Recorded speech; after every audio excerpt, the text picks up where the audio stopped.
Hello and welcome, you guys. Good to have y'all here. Good to be here.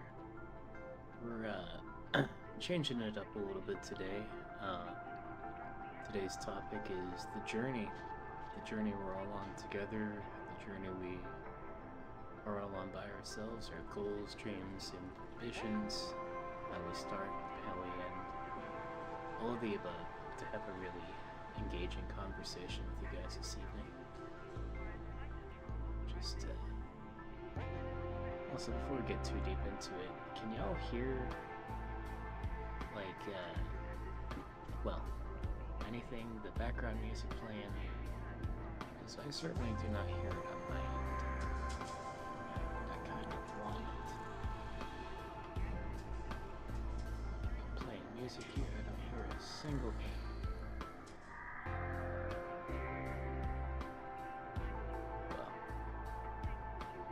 It's whatever. Hopefully the game audio will at least.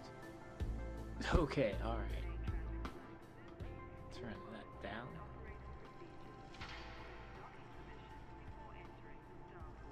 Okay. Music better now?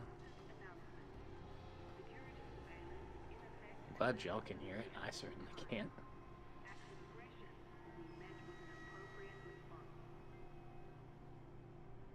Okay. Alright. Let's go ahead and get... It's gonna require that I be able to get to my OBS and the van. Alright, y'all are gonna see my desktop for a second.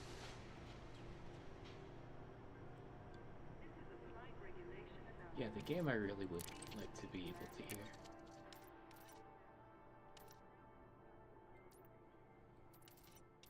Kind of essential, actually.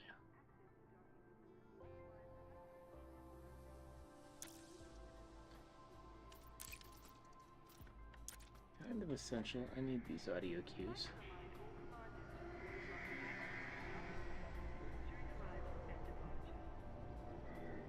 It's whatever. I can play it muted. Alright, so... Yeah, I definitely should be able to hear that. That's so weird. Excuse me. Yeah, I actually can hear see the audio going through the mixer on the OBS, but... I don't know, I'll get it worked out. So what's up, guys? What kind of journeys have you been on lately? I have been on quite a few myself.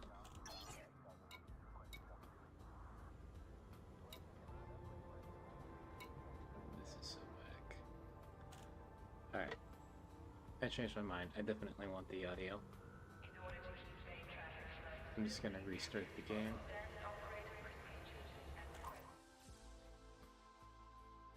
And...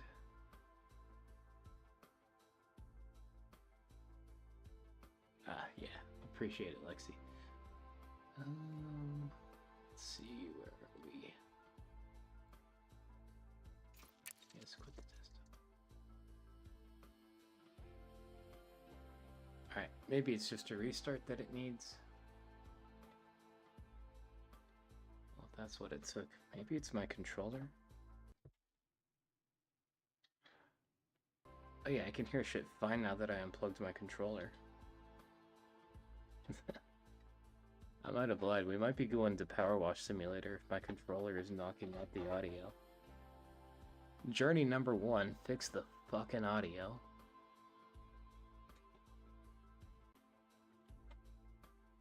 There it goes again. Son of a bitch. Okay. Let's try this USB port. Instead...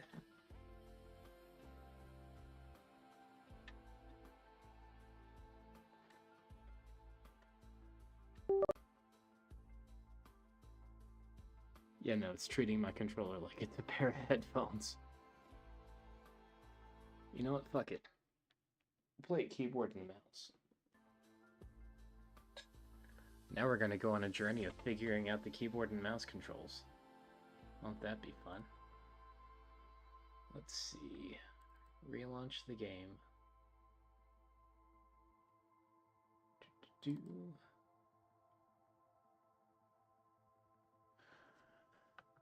Okay, back to the comments. Christy did her first mic. How did your first mic go, Christy? Tell us all about it. I want to hear everything. Did they have googly eyes? Diecast, Outcast, and more. What's up? I'm here. Took a gummy and are ready to relax. Oh, Possum Brian. What's up, bro? Yeah, I would love to take a gummy and relax with you, but this wouldn't be a very fun stream if I just went nonverbal right off the bat. That's what that shit does to me. Journey over the last half decade to get out of Houston and get the target off my back.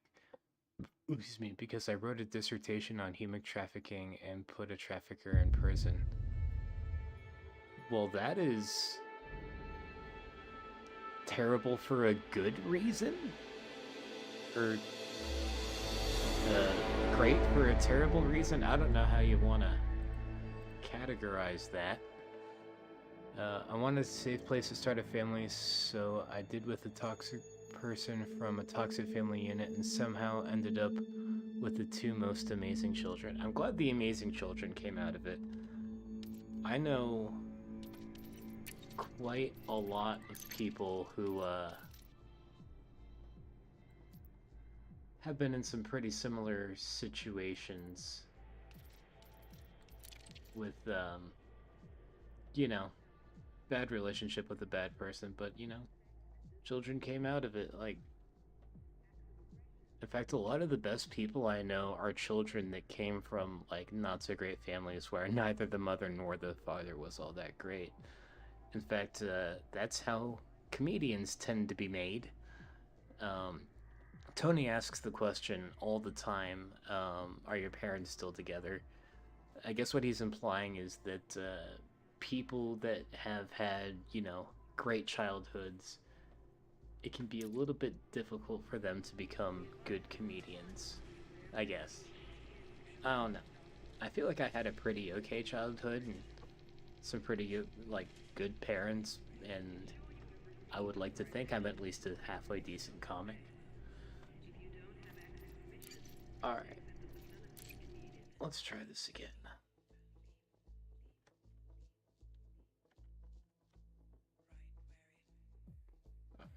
And there. Alright, so our goal in this game, Elite Dangerous, this is a game I used to play quite a lot of back in the day. Like, for a long time, this used to be like the only game I played, and I made a lot of progress in it. But that was all on PS4, and this is on PC, and I didn't transfer over any of the saves. It's a fresh everything. I have the most basic possible starter ship, and maybe a little bit better volume on the music. There we go. So we're gonna see how all this goes. So our main objective right now is to get to my old home base, which is in a star system very far away, and I am flying a ship that, turn myself up a bit, and I am flying a ship that doesn't really have a very good jump drive. Oh shit, we moving. Alright, I assume forward is okay. Like I said, I'm not used to keyboard and mouse controls on this game. A lot of people... Ooh, okay, that's how we're doing it.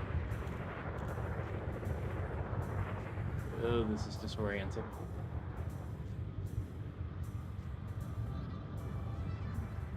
Okay, I guess Yaz left him right here. Alright, alright. We in here? We doing this? Alright, and through the mail slot. And turn up those weak-ass beginning of the game thrusters, and once we're out of the space station, we gotta... Oh, hang on.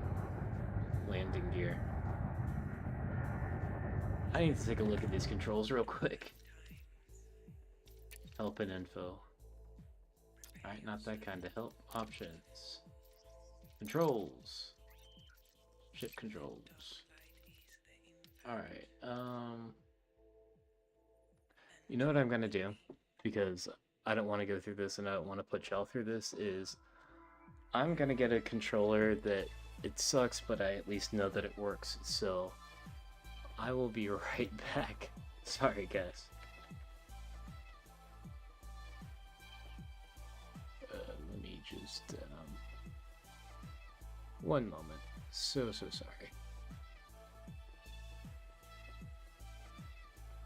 Boop.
Alright, back at it.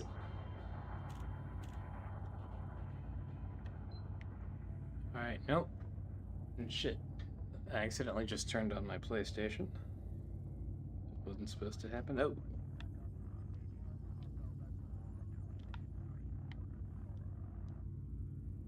Damn it, I just turned on my PlayStation, y'all. Fuck.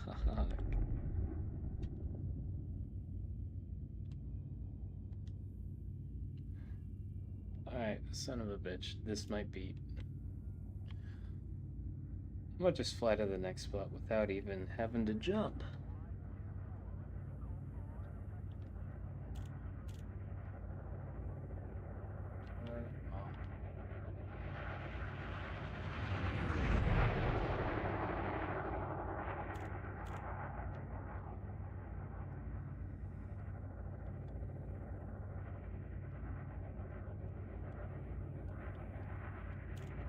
Alright, nothing. Fuck it.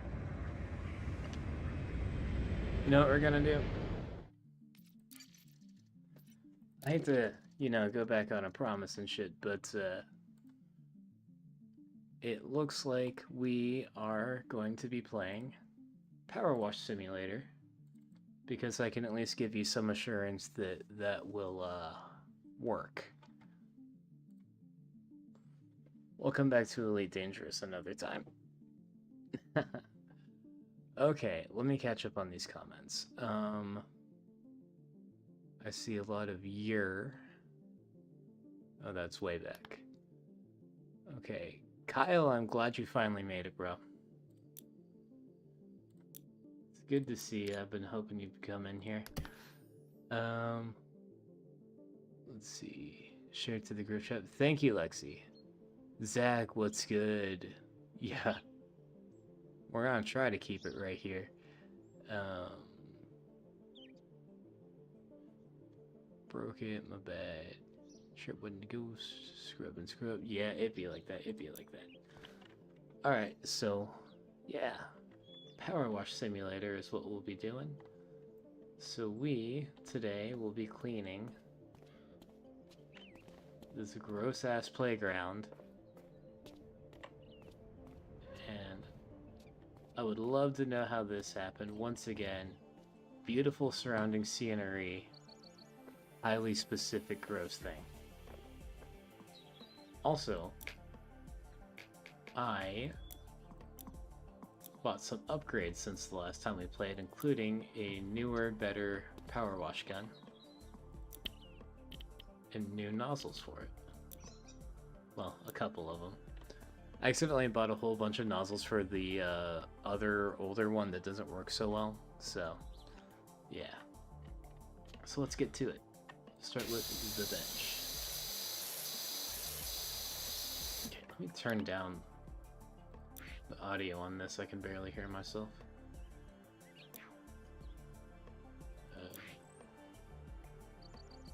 Here we go. Options, audio.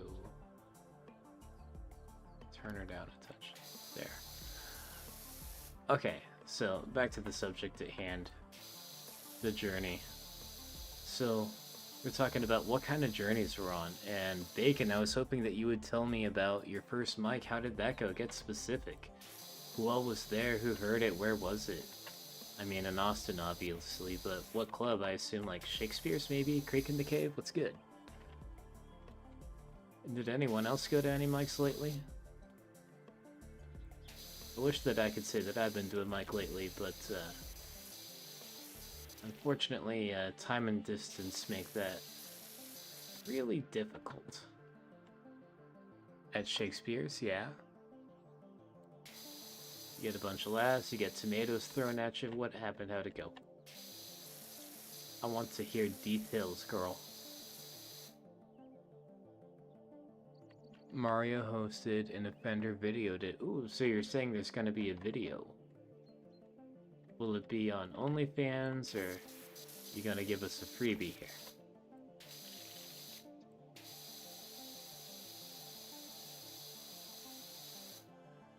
And oh, they let you do 2 sets. Alright, that's what's up. We like to hear that.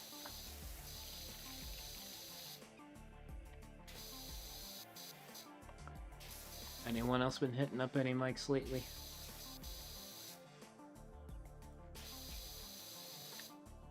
The last mic that I've been to was... It wasn't even an open mic, it was sort of a spot, except I didn't get paid, like way out in the Caribbean. I think all of you saw that. I did my intro to Bacon bit and my euphemisms to urination bit. I thought all of your bits were Bacon bits. That was kind of your thing. It's a wider nozzle. Yeah, there we go. Go Bacon indeed. When are you gonna do a mic there, Kyle? You can and you should. We'd all love to see it. We'll help you write the material. We'll can practice in front of us. Whatever you want to do, we'll help you make it happen. Celia and Jake and all the cool kids were there. Yeah. Yeah, so Harmon announced semi-publicly last night that, well, actually, I don't know which Jake you're talking about, but we're about to have 2 Jakes in a row on CWG. Which, of course, y'all know and love Offender Jake. But Jake Coulter, I've been friends with him on Facebook for a while, and he's fun, he's cool. He haha reacts my comments. And it's addictive as fuck, I can't wait to do. Yeah, I bet it's like that. You keep on doing it long enough, you will get good. And when you get good, you will get noticed. That's just kind of what comedy is, especially out there in Austin. Yeah, Jake Coulter, I thought so. Oh dude, I just got Musa to... Oh, Ali Musa. Oh, okay. Sweet, I love that guy. I'm friends with him on Facebook too. I think that Harmon could be convinced to let him be a special guest at some point too. There's a lot of very interesting special guests that are not necessarily scheduled, can't super talk about them, but all I'm gonna say is y'all can expect some really big things in the near to moderately distant future. Of course, Harmon has the final say in everything. It's his podcast, and I'm not at liberty to discuss really anything that he hasn't already discussed publicly. But there's gonna be good shit. It's like he'd hit my vape, then he tells me it's got mushrooms in it. I mean, I used to make some mushroom bakes myself back in the day. It wasn't actually mushrooms or mushroom extract. The active component of mushrooms, I'm sure you know, it's called psilocybin. Or really, it's psilocin. Psilocybin is metabolized into psilocin, but you used to be able to get analogs of it pretty easily off the internet about like 10 to 15 years ago. And one of them that I messed with a lot was called, well, psilocin is 4-hydroxy-DMT, and I got my hands off on 4-acetoxy DET, diethyltryptamine. And it was very similar to mushrooms. It's like, how do I explain it? Imagine mushrooms, but all the visuals are like borderline cartoonish. While at the same time Lovecraftian. Very interesting, very fun. We made chocolate, we made vapes, we had such a good time. And my friend who I've dedicated this podcast to, Roxanne, she was definitely down on that a little bit too. Me and Roxanne had a lot of fun back in the day. But as much as I would love to spend some more time reminiscing, I don't think it's been enough time for me to get too deep into that topic without, I don't know, kind of hitting the wall a little bit. You know what I mean? I couldn't spell psilocybin, so I put mushrooms, but that's what it was. Yeah, I doubt it was psilocybin, but it was probably something very similar. It's not hard to synthesize. Like, DMT itself is also not hard to synthesize. Like,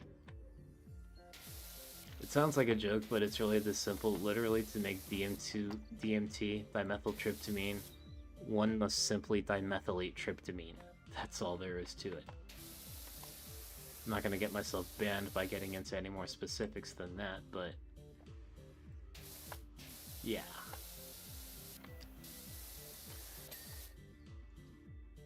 I mean, it used to be pretty easy to just get spores online and grow them yourself. It's pretty simple. You just get like a Tupperware container, and from there you put like some type of substrate in it. I think vermiculite is kind of the go-to. The inoculation part is hard, but what you do is you like go in the bathroom, make it super sterile, like inject the mushrooms or put the spore prints in there, and then seal it away for, I forget how much time, but a while. And then you come back to it a few days later and boom, got yourself a whole bunch of mushrooms. Which I haven't really done any psychedelics in years. It's not because I don't want to or I'm scared of it, it's just that I haven't really had a good environment in which to do them. It's I can never trust my neighbors to be cool and not randomly start blasting loud-ass Christian metal or some shit while I'm trying to relax and have a good time. So, I'm gonna take a break from all the psychedelics until I can afford a house.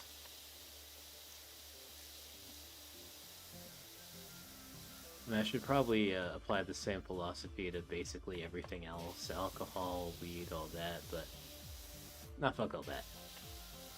If I didn't have weed honestly, I haven't had weed, like real weed, in as long as I've had psychedelics, but like THCA, weed, dabs, that shit, which is all perfectly fine and legal, and the dabs don't stink up the whole house, so I can safely do it in an apartment, and it's not actually plant material, so I'm not smoking, I'm not breaking my lease agreement.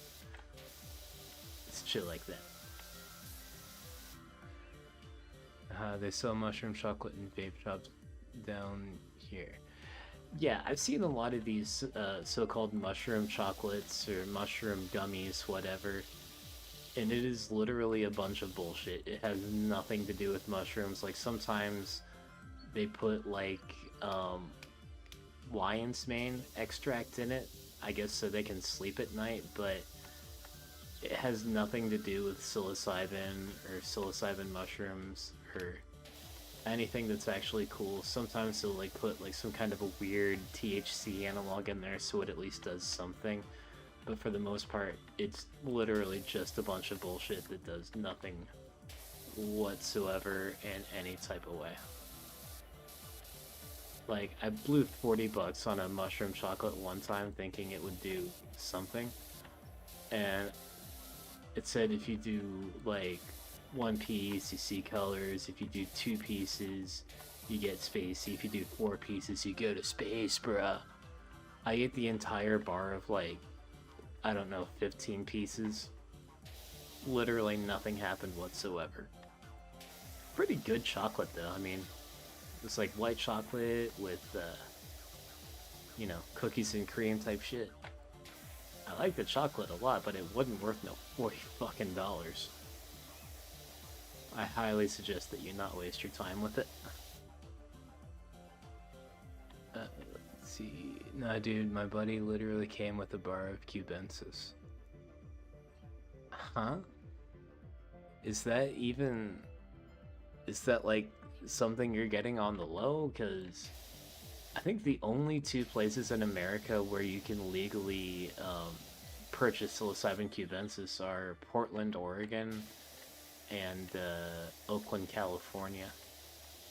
I don't remember you being from either of those 2 places, unless I'm totally wrong here.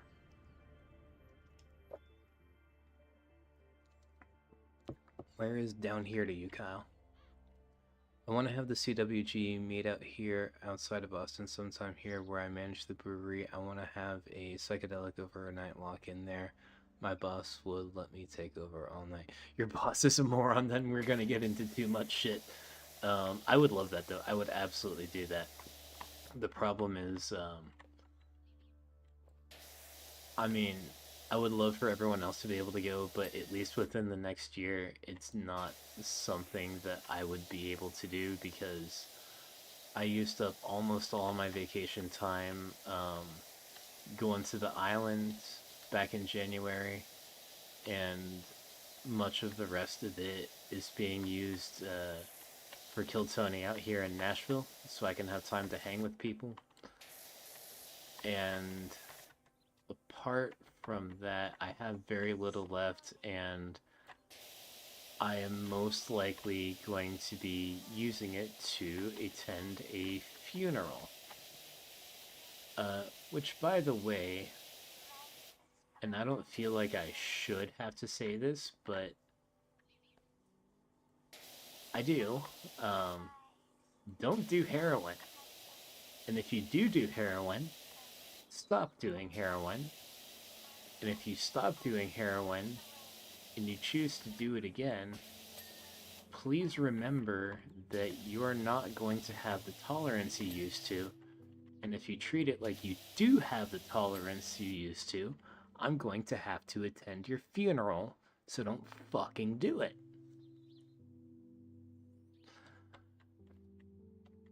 So enough about that.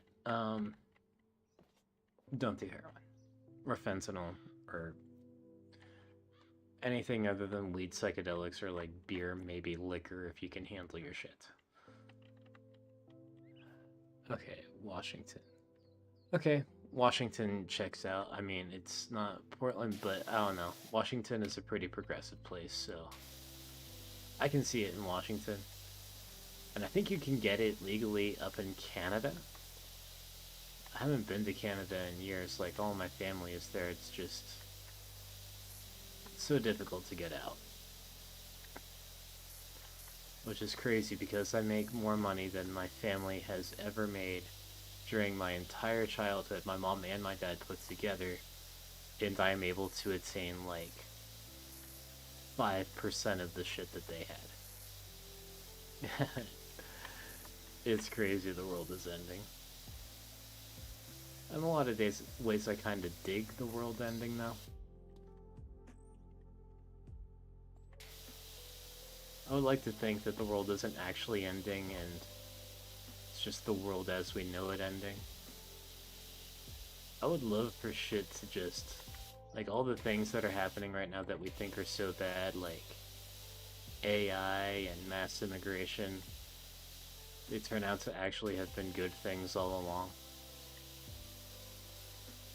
Like, what if the AI takes over and just gives us a bunch of free cool shit? That's actually a premise I'm using to write some material. I hope I'm right. Let's see. Bunch of shoots here in Washington. I went to school with Paul Stamets kids. Shrooms. Dude, Paul Stamets is so cool. I saw his episode on JRE many years ago. Very educational. I really miss Terrence McKenna too. I would love to know what his take on, you know, the past 25 years since he died would be. I'm sure that he would have went off back in 2016 when everyone was talking about a meme war. Because Terrence McKenna and Richard Dawkins were talking, like, preaching the gospel of memes long before the internet. Let's see. Could go either way. Joe concept. If the world was going to end, how would it end? Yeah, I mean, run it by Harmon. I think that we're talking about the world ending. Here's the way I think it's gonna end. I think that, well, not necessarily the world ending, but human civilization ending or restarting whatever. I don't think that it's gonna be AI. I don't think it's gonna be anything particularly religious. Not zombies, not robots, not aliens. How many of you know what the Carrington event is? Well, I'll tell you. The Carrington event happened back in, I want to say, the 1850s. What happened was, there was a solar storm that was so huge, like, way bigger than any solar storm that we've witnessed in modern history since, like, cameras and shit were invented. It was so intense that it lit up the whole sky turned red. Like, there was just one big, overwhelming aurora borealis over the entire world. It was just so much electromagnetic radiation that caused it. And the only electronics that were really a thing at the time, it was just telegraph wires. And what had happened is it caused the telegraph wires to, like, catch fire and explode. Imagine the same shit happening today. We got a lot more going on than just telegraph wires out here in 2025. Feel me? So. And apparently we're due for, like, another big Carrington event type situation anytime. AI didn't really fuck with me because unless it takes over and figures out a way to protect itself from that, very soon the sun is gonna get us before the robot overlords will. That's why I'm not too worried about it.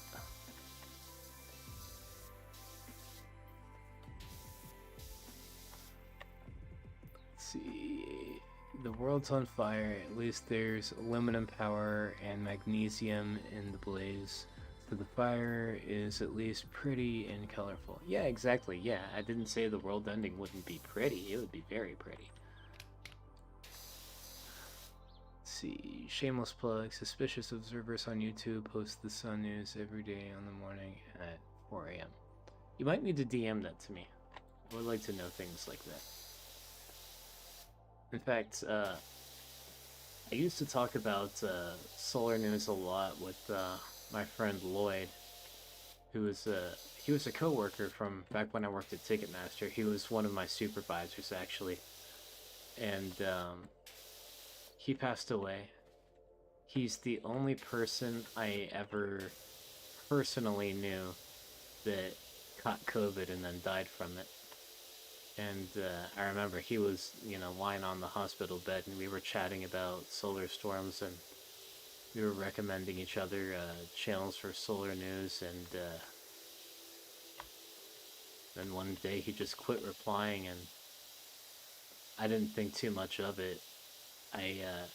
We didn't have a lot of mutual friends, so when he passed, I wasn't really aware of it until months later, when I was like, hey, I just saw some cool solar storm shit, and I wanted to tell Lloyd, and then I went to his page, and then everyone was on there posting RIPs dated back to months ago, and turns out Lloyd had been gone for a while.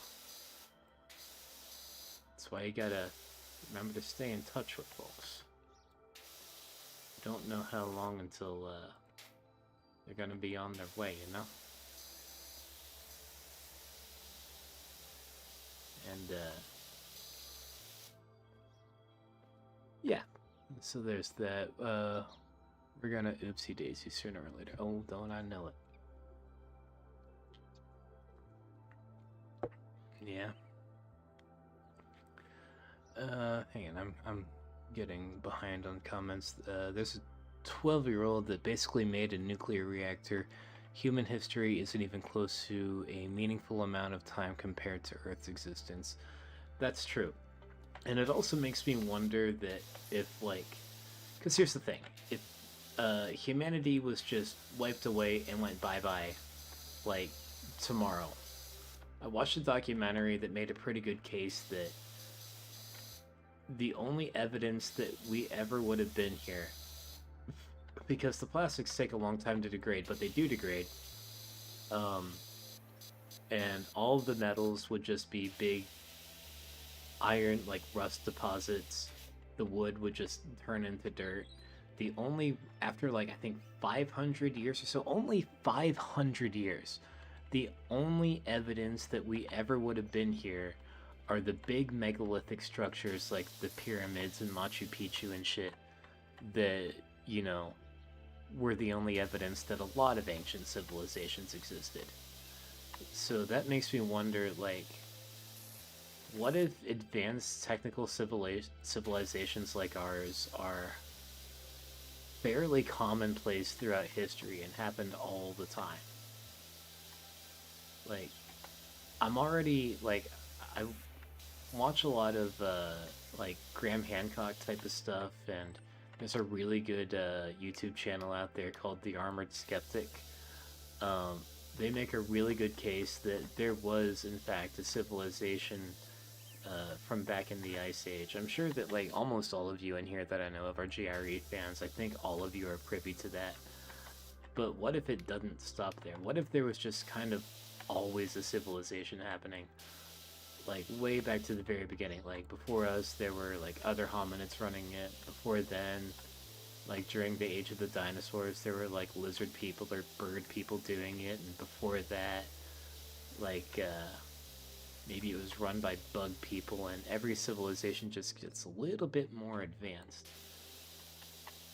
And they just eventually reach a certain point in their civilization where they feel like continuing it on Earth just wouldn't be good for the Earth, and they just want to go so the next civilization can pop up, and eventually that civilization reaches sort of a point of maturity where they can kind of join bigger galactic spacefaring whatever civilization too, and leave Earth for the next civilization to grow. We don't talk about bird people. Hang on, I'm super behind on comments. Let's see. I think it's gonna be like we go to war, nukes go off, aliens come down, scoop up all the people away from the doomed, and save the good ones that are on a high frequency. Maybe. I don't think it's gonna be aliens that do it. I think if there is gonna be anything that saves us, it would be, I don't know, beings, possibly other humans or sapiens or bird people who also grew up here on Earth. I don't think it's super feasible for interstellar travel on that level. Boy, that would have been fun to talk about if I got to play the fucking space game.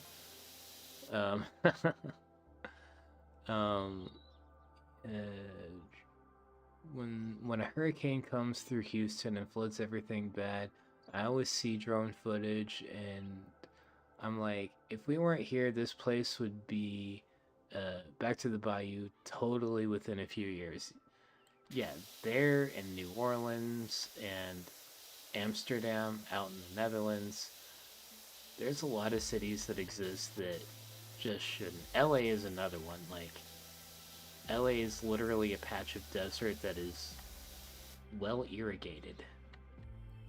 If it wasn't for irrigation, no LA. If it wasn't for dams, no Amsterdam.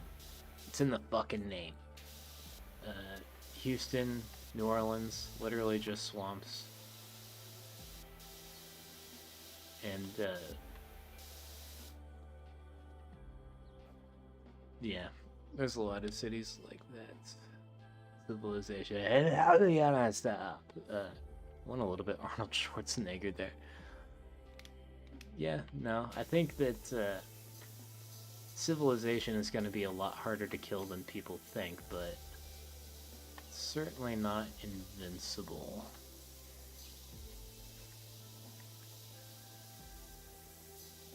Maybe the AI will take over. Maybe that's the whole grand plan here. Maybe AI is so advanced that it went back in time and created itself, and the only way to create itself was to genetically engineer monkeys to put silicon bits together and invent it. I've heard a lot of that. There's also a lot of simulation theory out there, like the universe as we know it doesn't actually exist, it's all inside of like some computer. Which, I don't know how I feel about that one. Because, like, if we're in a simulation, this whole thing is inside of a computer, like the whole universe is just one big power wash simulator, then how did that computer come to be? Is the computer inside of the computer? Like, where does it end? Let's see. We're not civilized now, LOL. Yeah, I mean, fair point. Very, very fair point.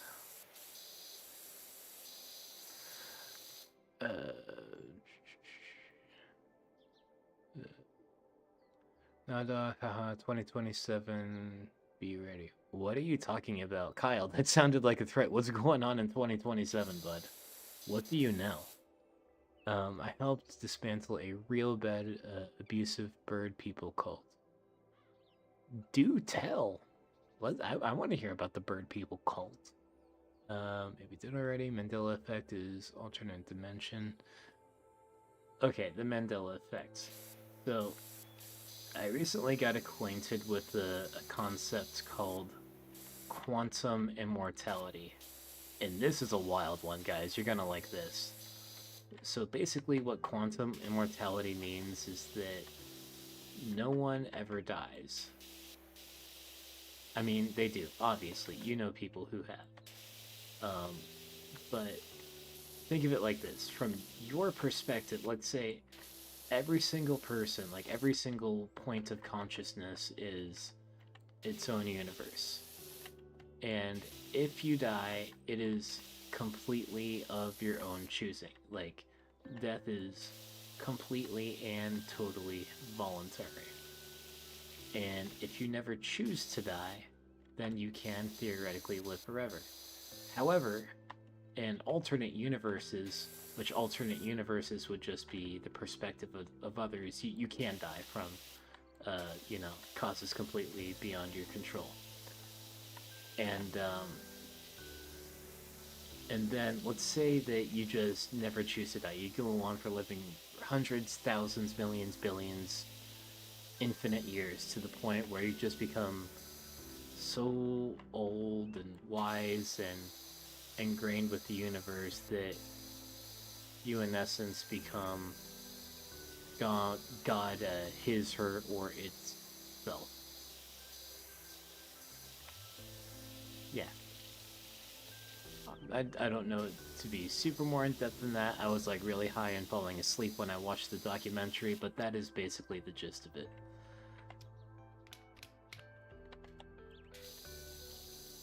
But I don't know how I would feel. Like, I don't think that I would go on living indefinitely forever, just because there's going to be a certain point when the sun kind of explodes and swallows up the earth, and I can't imagine that I would want to continue living through that. And let's say I escape the planet. Eventually, the expansion of the universe is just gonna tear all of our atoms apart. That seems like it would suck. Ooh, this is rough. There we go. It's my new Power Watcher attachment, y'all. Let's see. We're running this whole goddamn planet on Windows 95. Yeah, dude, I think that in the past year we must have downgraded to fucking MS-DOS. The toroidal existence. That sounds awesome. That we're getting into electric universe theory here, aren't we? I'm not nearly smart enough to comprehend electric universe theory. Like a 3D printer that prints 3D printers, yeah. Aliens, bro. Aliens are done hiding. Flush dies, not our consciousness. What's up? You thought I was gonna disappear on you? Nope, didn't think that for a second. Kyle, yeah, dude, there's a channel on YouTube where you can watch about people having near-death experiences. There are an infinite number of universes and realities out there. Also, avians that the Sumerians and Egyptians talked about, teaching them farming and language and how they have a polite society in Noblano. It helps, but the ways were only limited. I need a big moment to explain all this. Although I'm a minister, maybe I can give cats mouth. Okay, yeah, there's something to that too. Like the whole, pantheon of Egyptian and Sumerian gods being depicted as birds, and many of them also being depicted as fish or other types of strange mammals. That's kind of what leads me to believe, well, not really believe, but theorize that maybe all of these aliens are just beings from past civilizations. Like, the bird gods are literally bird-like hominids, and the reptilians were just, earlier, more reptile-like dinosaurs. It's also a fair bit about bug people and dog people and blah blah blah, so on and so forth.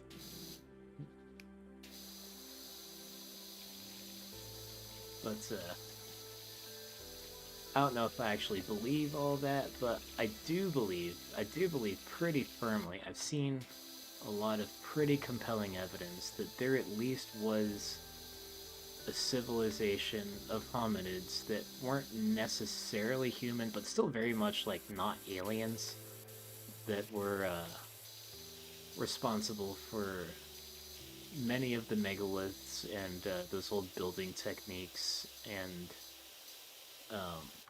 a whole civilization that happened prior to the Ice Age.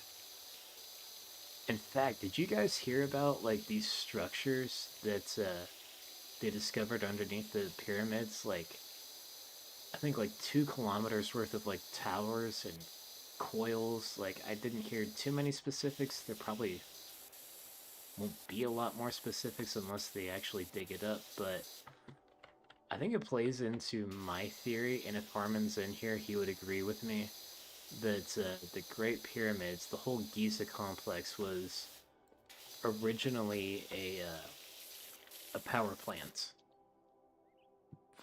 Oh god, you guys are active. I might be a second catching up on all these chats.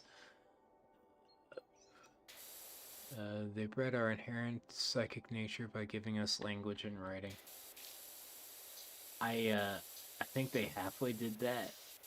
I think that our sentience, like our free will, our, you know, all of our tomfoolery, I don't think it was them so much as it was one of them, and they as a whole didn't really like that one of them did that.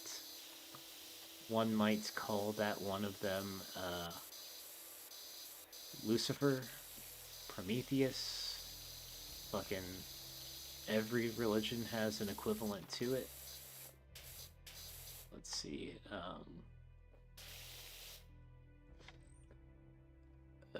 We are alien hybrids with Neanderthals.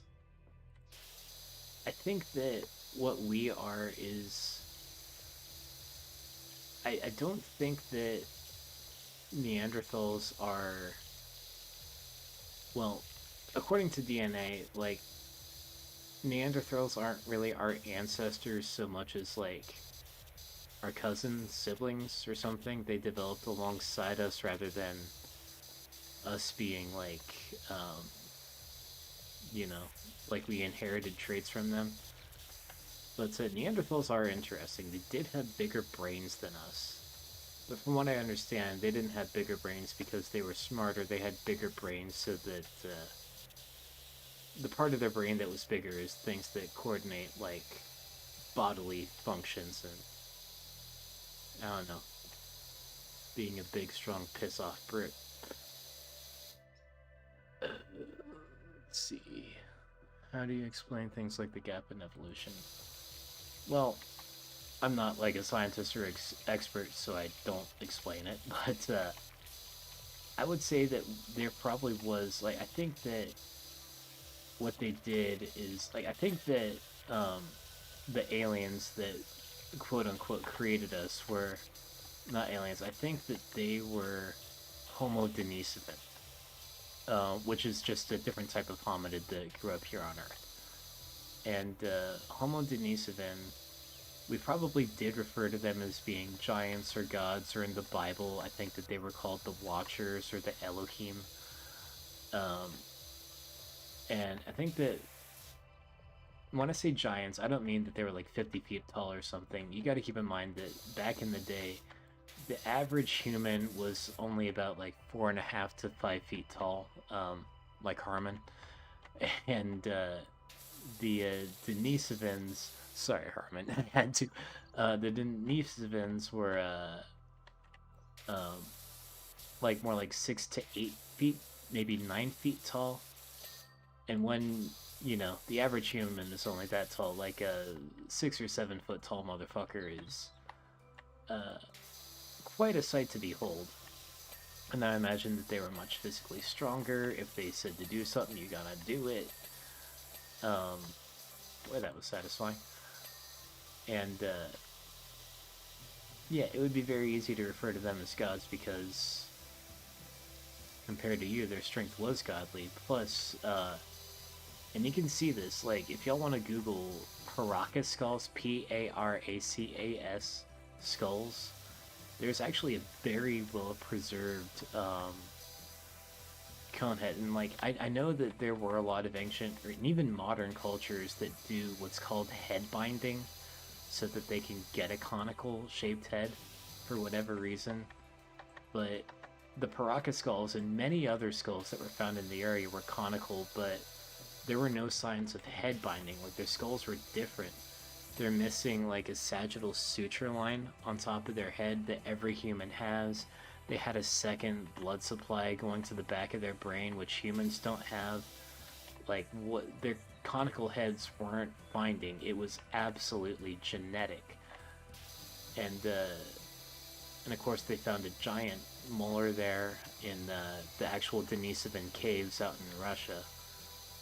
And, you know, the big smart heads, the giant stature, they, I would say that those guys are the ones that were responsible for the, you know, pre-Ice Age civilization, less so us specifically. But, I think there's still some of them out there. Like, I don't think that they necessarily died out so much as they got bred out. Like, there's pretty much no humans on Earth. There are very, very few of them that are pure human. I'm not gonna get all like Nazi skull-shaped eugenicsy on you, but you can see like a trail of Denisovan DNA that stretches from the Denisovan caves in Russia, and it kind of goes down through like Indonesia into Australia, Polynesia, and then from there to, you know, where the Paraka skulls were out in like Peru, Ecuador, Venezuela, like places like that. And that and like the Paraka skull, it basically, the Paracas people, they had, you know, of course the conical heads, and they had really dark skin, kind of big noses, and red hair. Or I think sometimes blonde hair. And if you look at, you know, modern people with the highest concentration of Denisovan DNA, they are a people who otherwise look very human, but they do have dark skin and blonde hair. It's the people in the Solomon Islands. So, yeah. I think that there's a very clear genetic trail of who did what and where.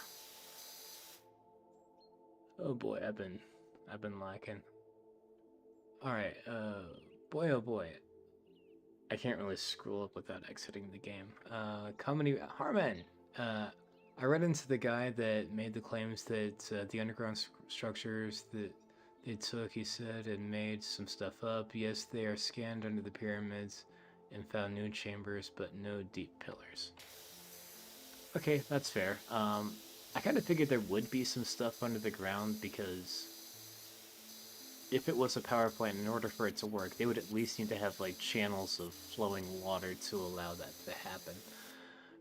We have bigger frontal lobes. Yes, we do. Aliens interrupted our natural evolution. Yep. Dan Stinson matches retracted the fucking bird people got him. Christine, because we decided to make fire and eat fish. Yeah, eating fish is actually a pretty big part of it. All those omega-3s equal big brain. Red Redemption. The Nephilim. Yes, I'm talking about the Nephilim, aka the Watchers, aka the Nephilim. Okay, this is an important distinction to make between the Nephilim and the Elohim. The Elohim were regarded as like gods, the angels incarnated on Earth, and I'm sure that they would have loved for people to believe that that's what they were. I don't think that's what they were. I think that they were just hominids that were a lot more intelligent, or if not more intelligent, then at least a lot more physically and probably politically powerful than we were at the time. But they were closely enough related to us to where they could interbreed. And there's a lot of different species that when they interbreed, like ligers, like a lion/tiger hybrid is a great example of this, because, and I might be mixing this up, but in lions, it's the X chromosome, you know, the male-female, the X chromosome that tells it to stop growing. But in tigers, it's the Y chromosome. I'm fucking that up. But anyway, if you get a liger, it doesn't have any genetic marker that tells the cat to stop growing. So these cats get huge. Like, I don't know if you've ever seen one in person, but a liger is... they're like the size of a fucking Dodge Durango. They get massive. And I think that the Nephilim also got pretty fucking massive. Which by all accounts, the, you know, the Denisovans, the Elohim, the Watchers, if you will, they were pretty tall as it is, but the Nephilim got huge. And from what I understand, they were very, very, they liked to grape. They like grape. To grape things. Anyway, don't be sorry I beat me to something. Yeah, my bad. I didn't even know you were here. I felt dirty about it. But since you were here, I don't. Elohim means gods, plural. IDKY, it automatically capitalized the Bible and gods, but that's annoying, but autocorrect is great. Yeah.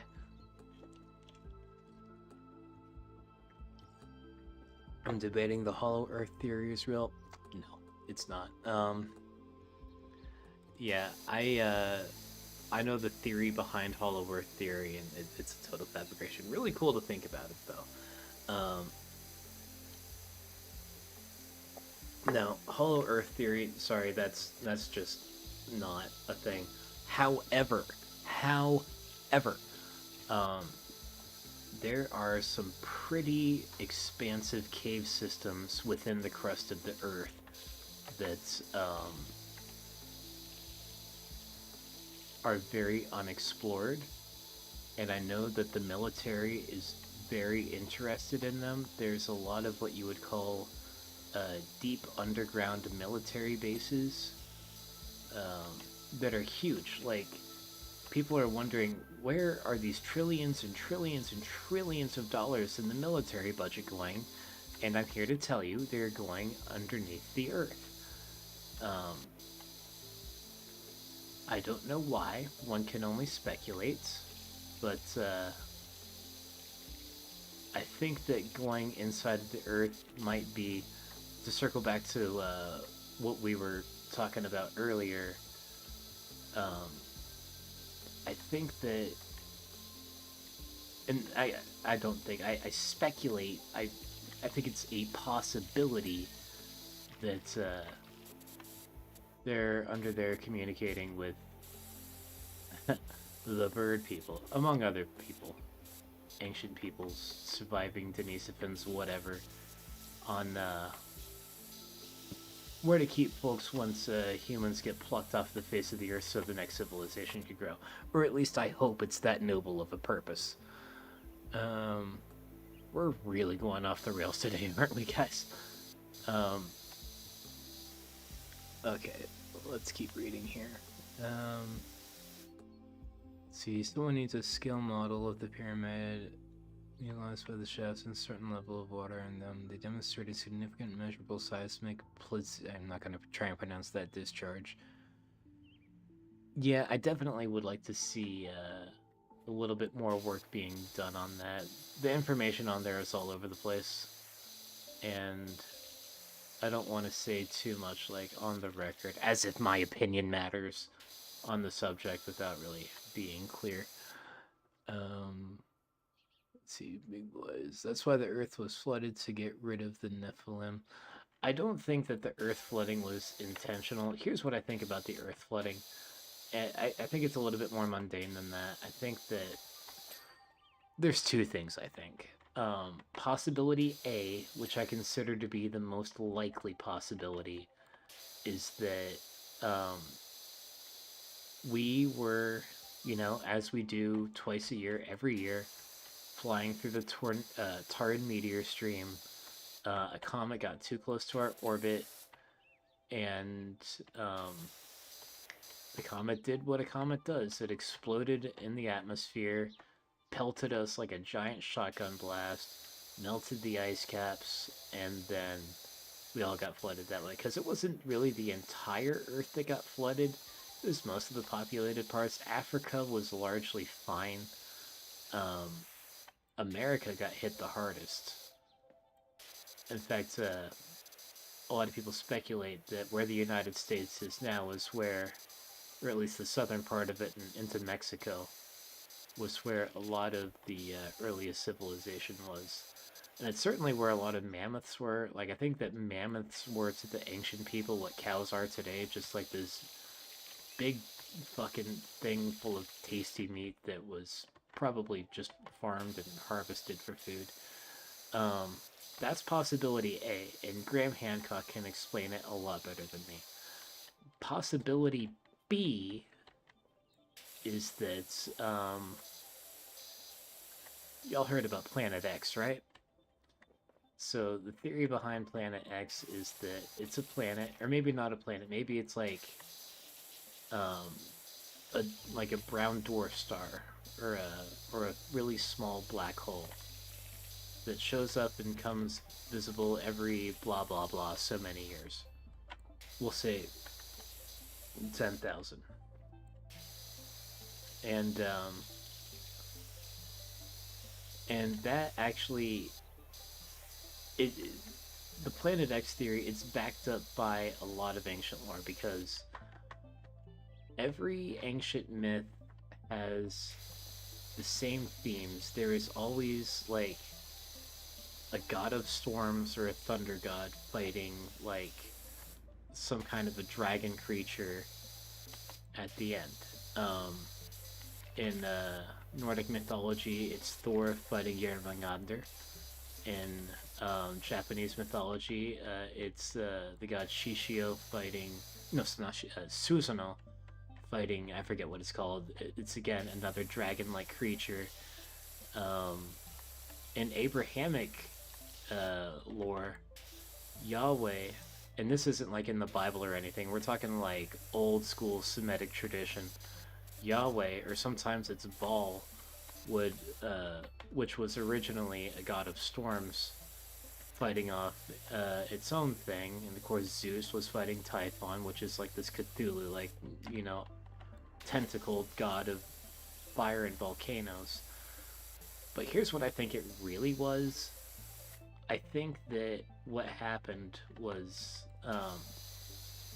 like a Planet X gas giant sort of a thing got really, really close into Earth's orbit, and it got so close that the electromagnetic radiation off it caused like a huge aurora borealis that was seen all throughout you know, the entire world. Like the sky would just like light up red and green, and it really looks like serpents and tentacle monsters or whatever were, you know, destroying the whole world. Because not only was that happening, I'm sure it was dragging a lot of like comets and asteroids and flinging them into Earth while it was doing that. And at the end, it lit up our okay, so how do I describe this? So there's also this symbol that's really common throughout every myth, and what it is, hang on, I'm gonna have to, you see like a man and he's squatting down and he's got his arms out like this, kind of, and you know, his legs are squatted down and you can like see his cock and shit, and there's always like circles right here to his side. And if you were to run like a plasma through a fucking thing, you see that exact same shape.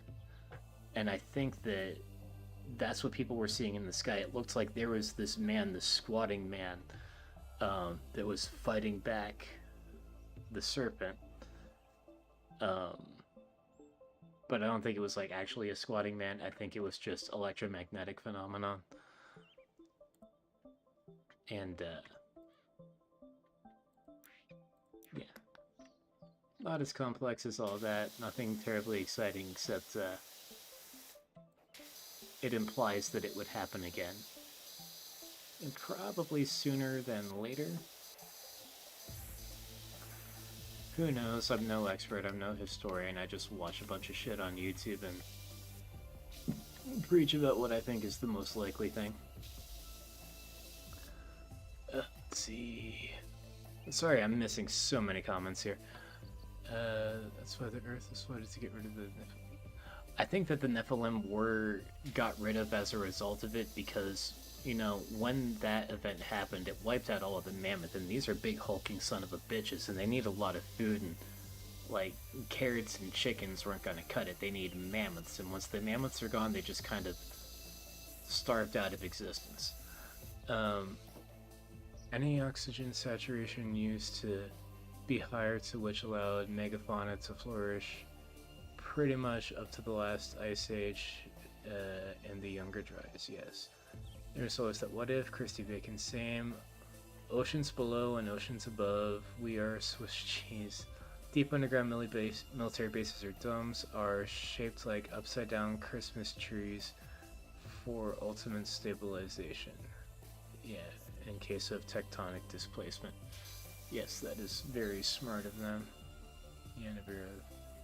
That's where the Anunnaki are from. I don't think that, like, if there is a Planet X, I don't think that anything lives on it. I think it's probably like a gas giant.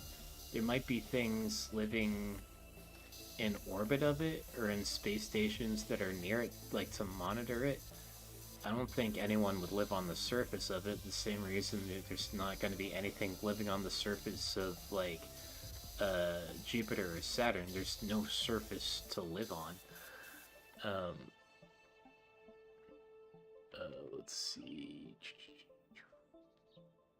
Most civilizations are along coastline and rivers. The Taurid meteor did bust up the Laurentide ice sheet. It would have been a really bad fucking day, man. Our old coastline, so far underwater now. Jesus. Trogdor. Yes, that's how the apocalypse is gonna happen. Trogdor is gonna come, he's gonna burninate the countryside. RIP. But, let's see, have you heard of the Enki and Enlil theory? Yes, but not for a long time. I think it's kind of the same as... Are y'all ready for a nuclear fucking take? Are you ready for what I really think about... Okay. So... You know, I don't think you are ready for it. Let's keep moving on. I never heard anyone else talk about this squatting man. I can't believe those words just left your mouth. Yeah, I've seen some really good videos on it. I'll post them to Facebook later. That's where I got, like, all my education on all of it. It'll probably happen soon because this is the year of the solar maximum. There's a really good case that the solar minimum is really what we need to be worrying about. Because, well, let me explain. Right now, there is a lot of crazy shit happening with our electromagnetic field. There's a lot of people saying that our electromagnetic field is getting really, really weak.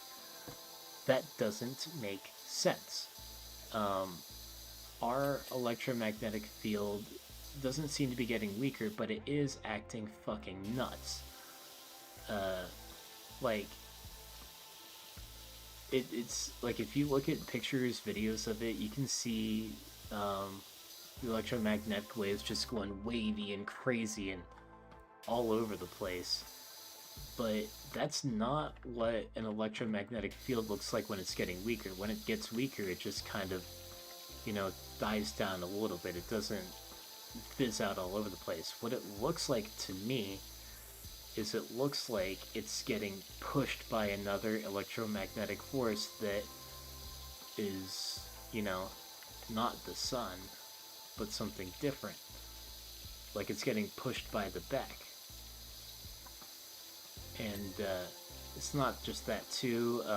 Like Neptune is all lit up right now, and I read up on this like years ago, but it's getting pretty crazy, and that's what's got me thinking that there's another highly electromagnetically charged stellar body coming right for us.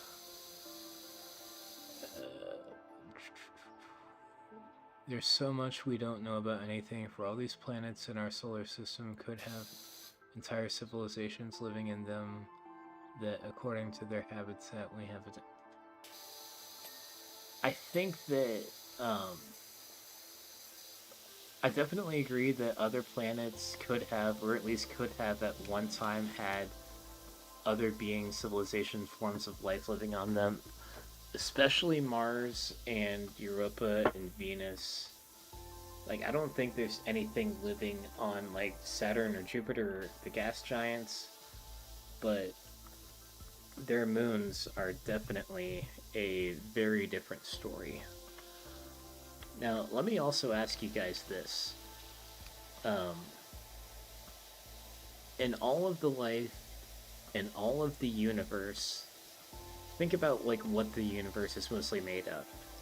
It's not planets or stars, it's just empty space.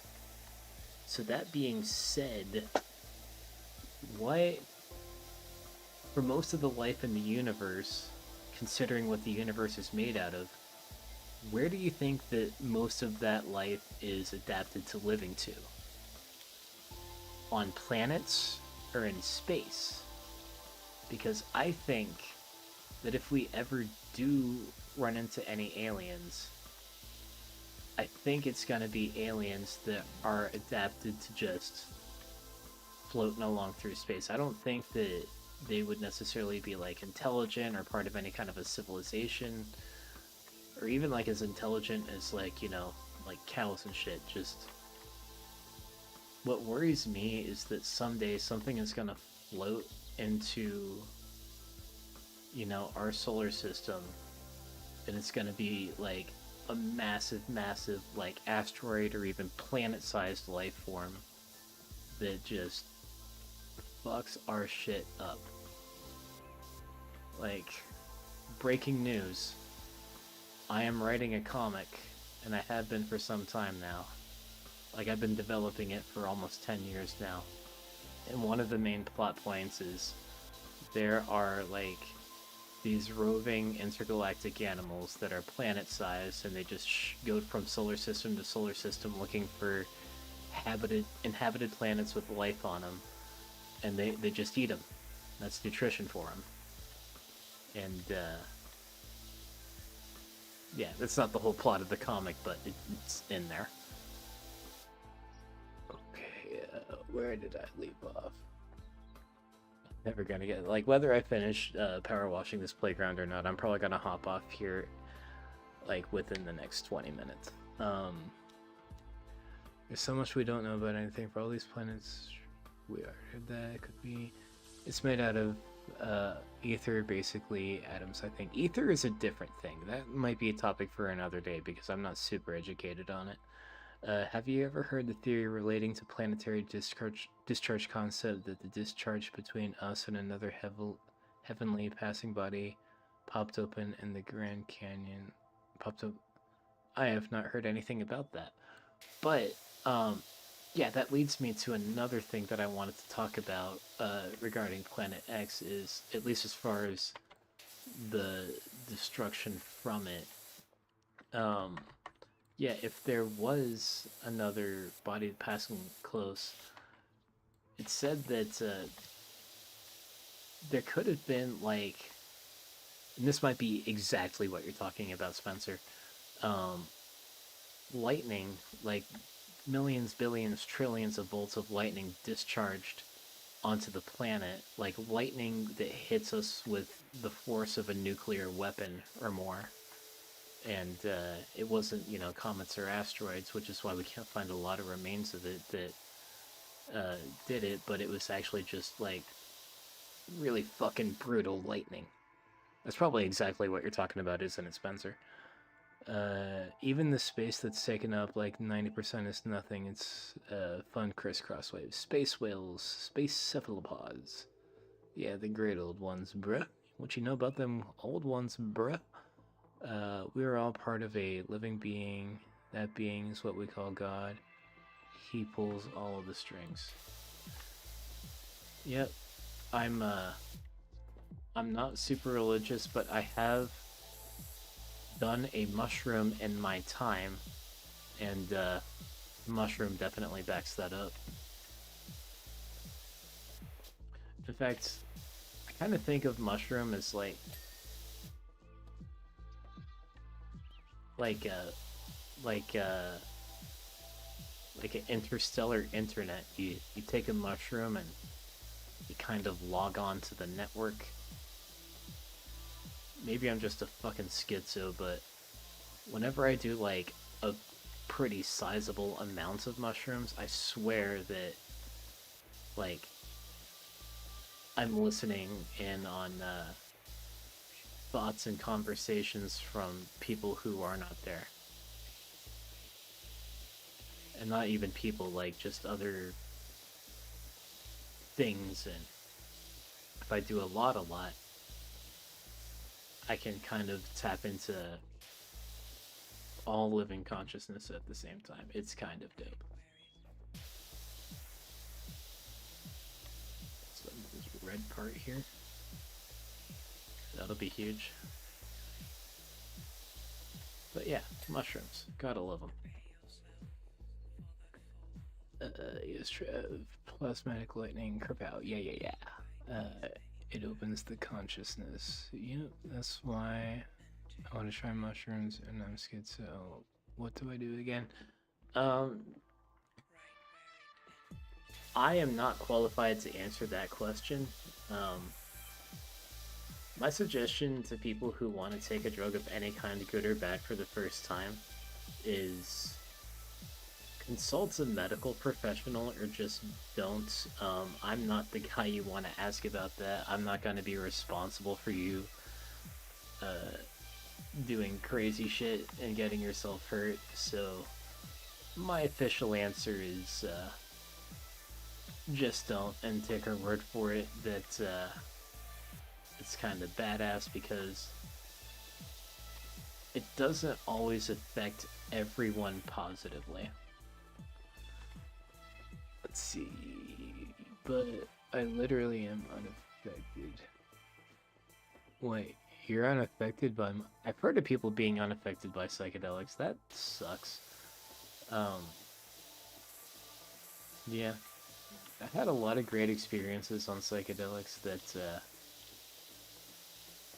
they kind of shaped who I am and the way I think today. I know I'm not the only one either.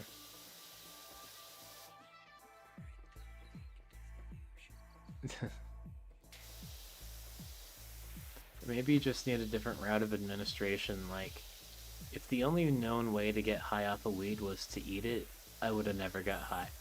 Like, I am completely immune to weed edibles. Like, I one time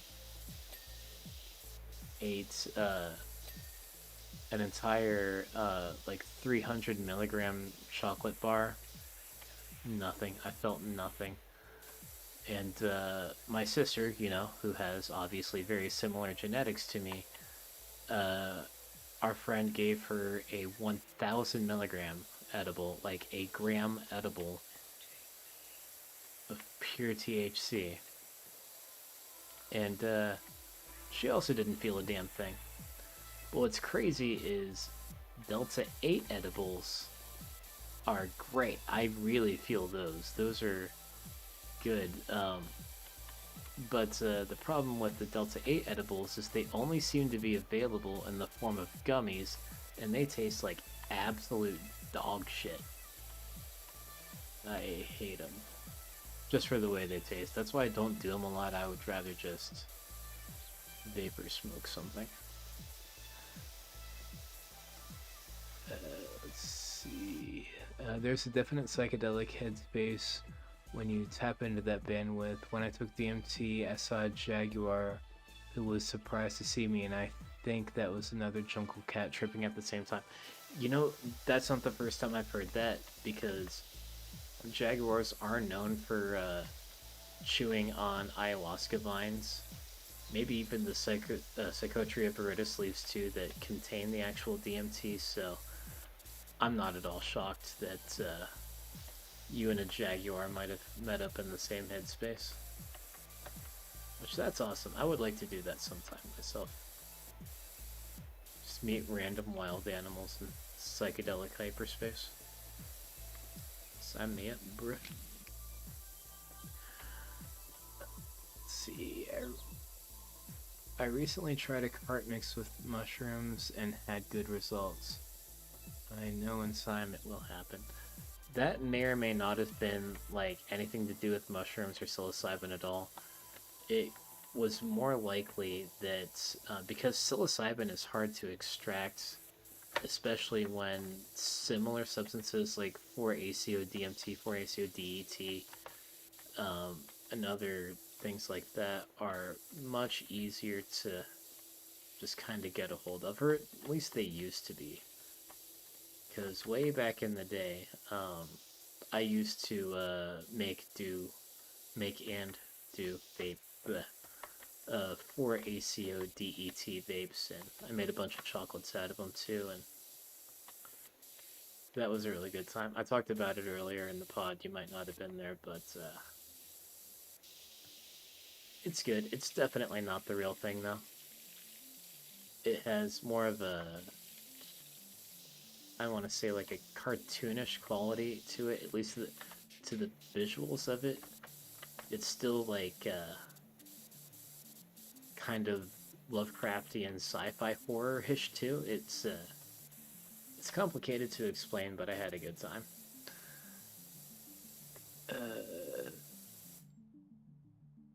Let's see, the definite psychedelic.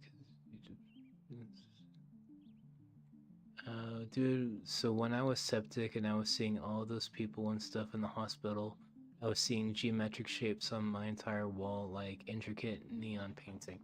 It's interesting that you bring that up, because back 10 years ago, almost exactly 10 years ago, like 9 years and 10 months ago, I had overdosed from PCP. Like, I almost died. Like, I was down on the ground, and like my skin was blue, my lips were purple, heart pounding out of my chest. It probably would have been very painful if PCP hadn't turned off all of my pain receptors. But anyway, I do remember having a, because here's the thing about PCP, it's not a psychedelic. You don't get like visuals and trip out. It's more of like a head thing, or just a space where your head goes that is just not psychedelic at all. But I do remember while I was laying on the floor, essentially dying, I had a, it was like almost exactly like a DMT trip, but instead of just, pushing through the, as Terrence McKenna called it, the chrysanthemum flower and entering the DMT space. I mean, I still entered the DMT space, but it wasn't like the quote machine elves that are normally there. It looked like this bug creature that looked a lot like Set from Egyptian mythology, with big glowing blue eyes and like a proboscis snout, nose, mouth thing.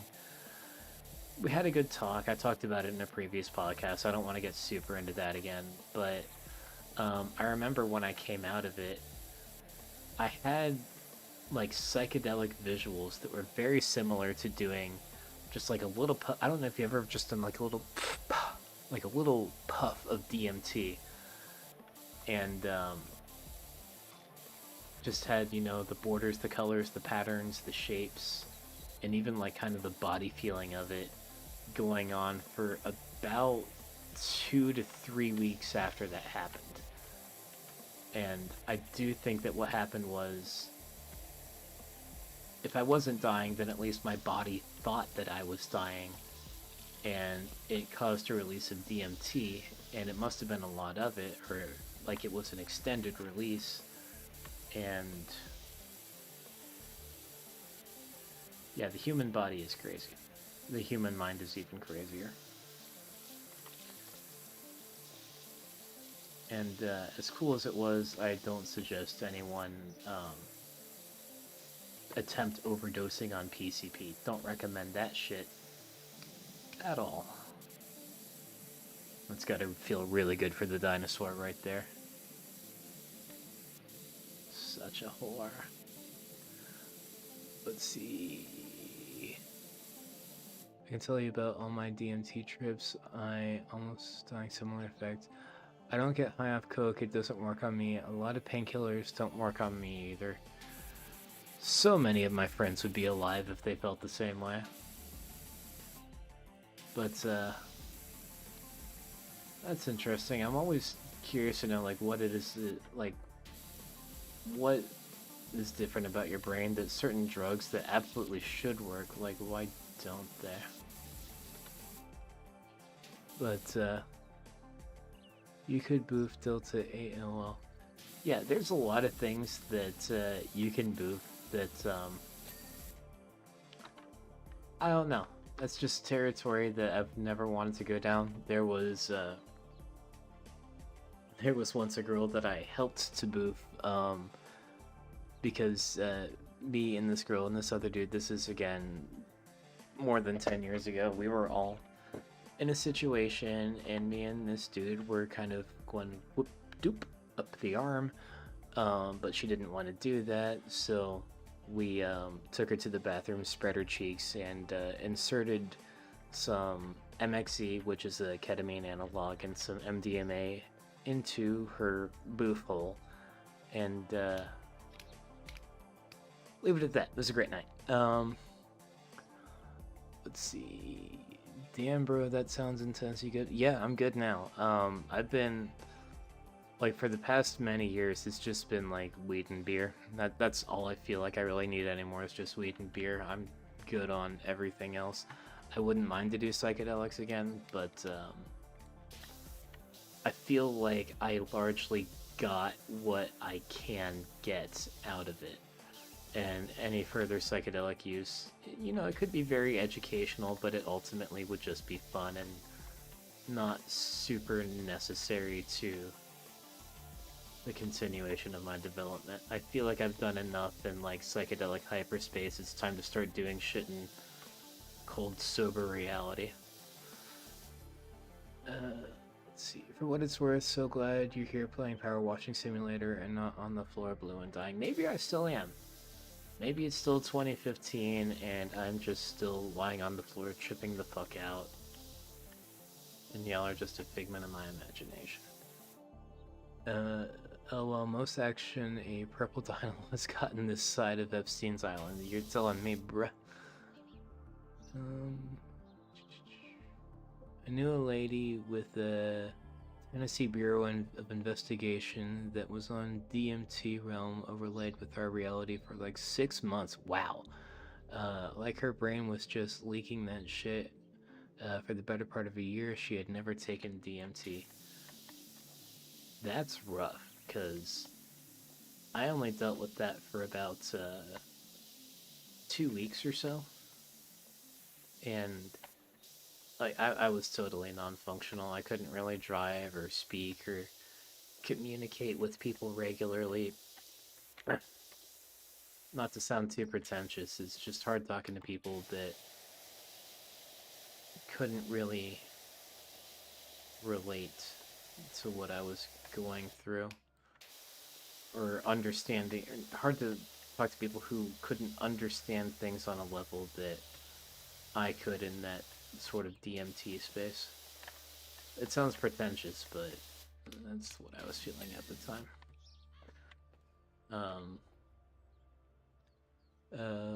Most action on purple. Yeah, I read that.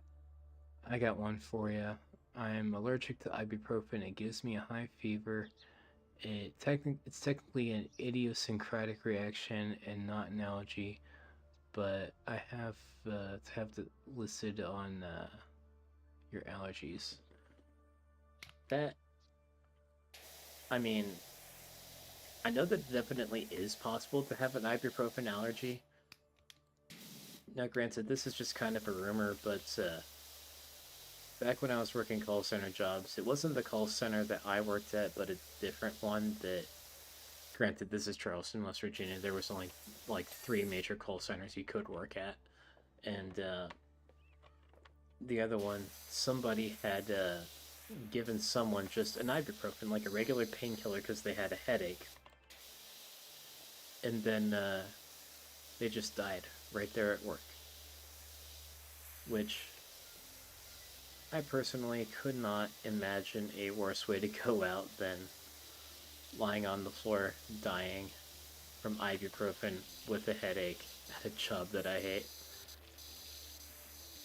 I would have rather just gone out on the floor of my bedroom from a PCP overdose than that. Fuck that. I am not going to die at work. Alright, guys, I'm going to take a short break. I need to get a drink of water. Right back.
And I'm back.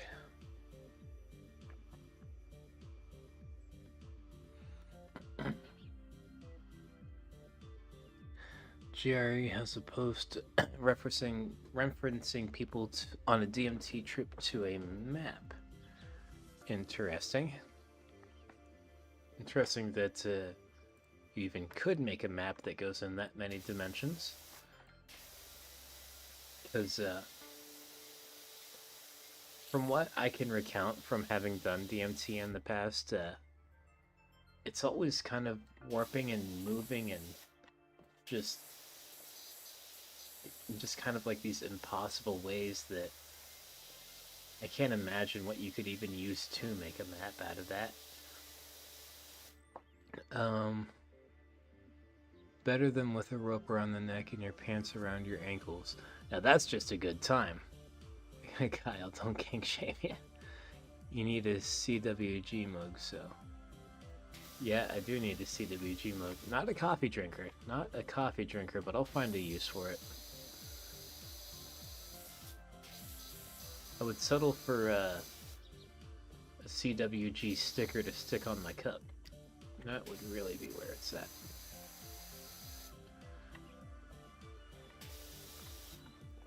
Man, almost at least got the ground clean. I might get this done tonight after all.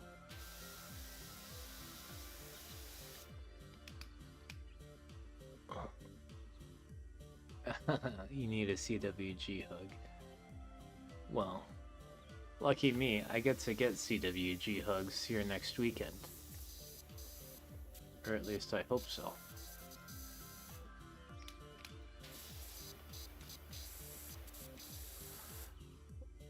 after watching Offender. Yeah. That was pretty emotional for a lot of us that have been kind of watching Offender progress for a while.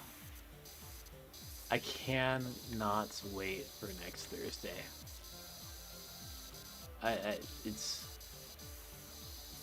I'm not sure what to expect out of that next podcast, but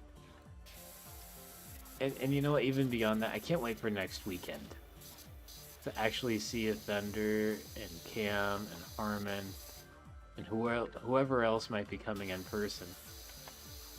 And God, could you imagine if any one of us got actually up there? Because that puts, I mean, whether we get on Kill Tony and at Bridgestone or not, we're gonna be on the map. But, and I said this before, like, I knew that CWG was gonna be big. I knew that CWG was gonna be huge, but, and I knew that we were gonna get huge fast. But two things I didn't know about it is, A, I didn't know that CWG was gonna get this big, this fast, and I really didn't expect myself to be directly involved with it. I thought that I was just going to be like, you know, a big fan of it.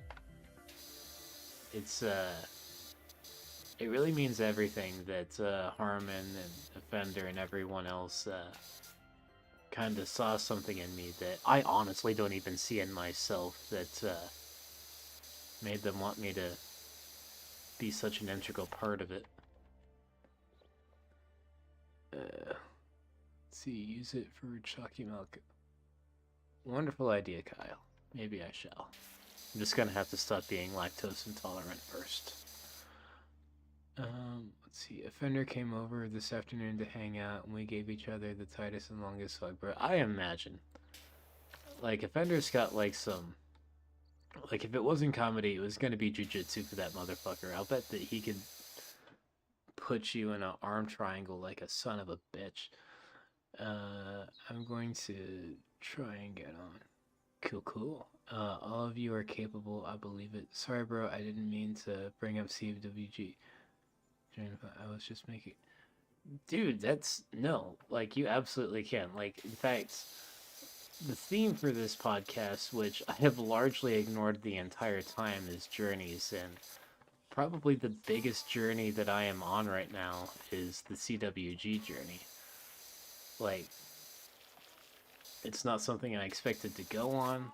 I definitely feel like I have ended up being, I don't know, like a Samwise or a fucking Aragon figure in that journey. And their love was definitely Smiggle.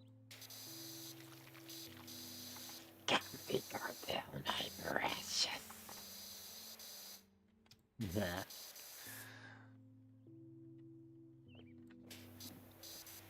Yeah, we've had some weirdos for sure along the way, but both the good kind of weirdo and the bad kind of weirdo. And I love the experiment either way. It's just corn brats.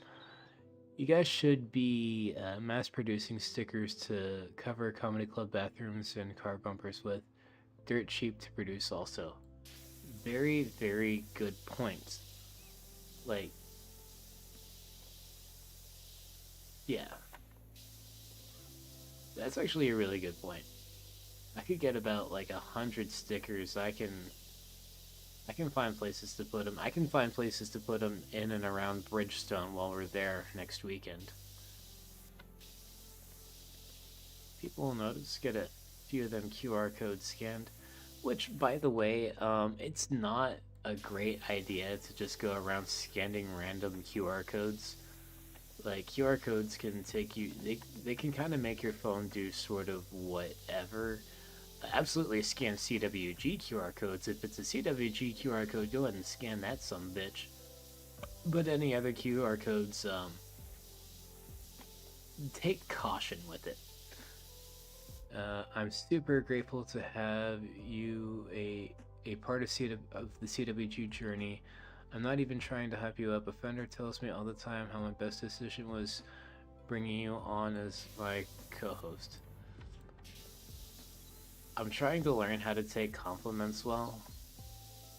Like, hearing shit like that, it doesn't feel real to me. Um, Thank you. I appreciate the words and the sentiment on a level that I don't even understand. Um, it truly, thank you. It's grateful doesn't even describe it. You could say blessed, like lottery odds levels of lucky. I feel genuinely, I'm not just saying shit just to say it. I feel luckier to fuck. I'm not trying to get like real emotional right now. I'm just gonna throw it out there.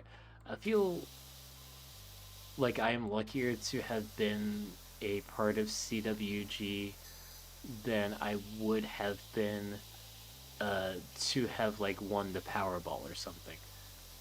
Because like if you win like a big lottery thing like the Powerball, you know, you get a large sum of money and it, you spend it all away. Like you can get like, you know, cool cars and a big fucking house and lots of trips, but you don't get a whole lot else. You don't get friends. You don't get. I mean, I guess you can get experiences, but you you don't unlock opportunities and learn new things and like better yourself in the same way. It's I don't know, just a certain profound ineffability to it that I don't know. As cliche as it is, it's the type of shit that money can't buy. Moving on. Embrace love, what a fan. Travis, as your therapist, I must remind you that it is okay to take up space. You are worthy of love. I almost called tonight's episode because I wanted to do like my first episode with Elite Dangerous, which I might, considering we didn't actually end up getting to play Elite Dangerous tonight. Taking up space. There is a lot to unpack there with taking up space, but due to the recent loss of a friend that I don't want to go into right now, I don't really want to talk that much about it until I can do it without just breaking down entirely. In conjunction, in the same day, with Offender going up on Kill Tony and absolutely crushing it, getting a big joke book, winning the respect of both Tony Hinchcliffe and Adam Ray, and like millions of people that were watching him. I wanted to talk about like the beginning of Offender's journey, my journey, Harmon's journey with CWG. Kind of wanted to touch on the end of Roxanne's journey, which I did that early in the podcast in a very sort of vague way because, like I said, I'm not trying to break down on camera here, which I might if I keep on going.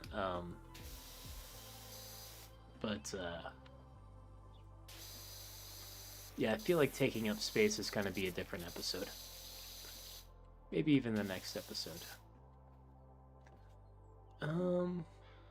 Let's see. Bless you. I mean, honestly, we all owe a big thanks to that Cody guy for being such a... Yes, yeah. Without, you know, the words and actions of a certain pink homosexual bird, yeah, I'm not sure any of us would be here right now. In fact, one thing that me and Offender both have in common is the first time that either one of us spoke to Harmon, we were 100% under the impression that he really was William Montgomery. Like, Harmon told his story about that last night when we were watching Kill Tony. My story is, like, of course we know, like, when he was doing Memphis Strangler, his impression was so good. Like, and I even read where he said that, this is just a parody account, and then I messaged him, just, like, still with suspicion in my heart. Like, yeah, I know you said that this is just a parody account, but making a parody account of yourself is like some very William Montgomery shit to do, and I don't think I believe it. But of course, it obviously wasn't William Montgomery; it was Harmon, and I'm grateful it was Harmon and not William Montgomery. Because what if it was William Montgomery? It would have been like, oh, thanks, you're so cool. Let's face it, William Montgomery wouldn't have made me a part of his podcast, and don't get me wrong, I love the William Montgomery show. It is some good watching, but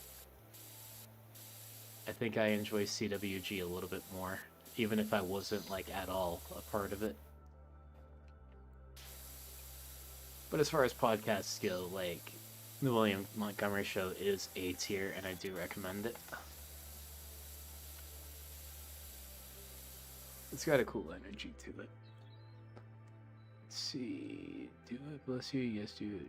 Yes, thank you, Cuddy. Thank you, Bear. Thank you, Cornbrat. Thank you, Jolie. We're just listing off the entire Hall of Fame tonight, aren't we? Y'all are being malicious. Yeah, well, so were they. We love you. If you break, well, we'll catch ya. Thank you, Bacon. Yeah, I don't want to be too malicious even to people that do deserve it. That's not what this podcast is about. It's about the good vibes. There's enough bad vibes out there in the rest of the world. But, I don't know, I feel like ripping some sick burns on people who absolutely deserve it can, in certain situations, be good vibes. Like, I don't think anyone would argue to, let me rephrase. I don't think most people would argue to me, like, ripping a sick burn on, like, Hitler. There's a lot of places I could go with that, but I'm not going to. But, yeah. Y'all feel me? Let me get y'all motion sick real quick. Okay. I feel like right now is a good place and a good time to kind of call it. Alright, you guys, we're wrapping up. I didn't mean to close the whole damn thing. I just wanted to go to main menu. Whatever. Y'all can see the band that I'm listening to. Check them out. It's Carbon-Based Life Forms. The album is called Interloper. We've been listening to it the whole time.